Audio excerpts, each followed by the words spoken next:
Football গোলের খেলা, যে দল বেশি গোল করবে সে দলই জিতবে।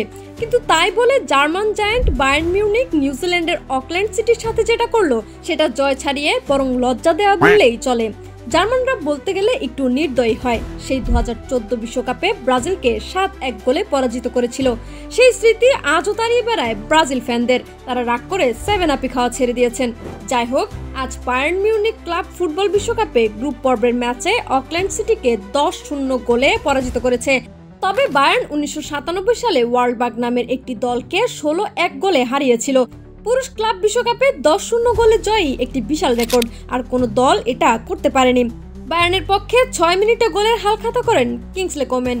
এরপর একে একে সাচা বোয়ে, মিসেল অলিস, থমাস মুলার ও জামাল মুসিয়ালা স্কোরশিটে নিজেদের নাম লেখান। জামাল বদলি খেলোয়াড় হিসেবে নেমে হ্যাট্রিক করেন। ক্লাব বিশ্বকাপে ম্যাচটি হয়েছে একেবারে একতরফা। যা হোক, 28% বল অকল্যান্ড সিটির পায়েও ছিল।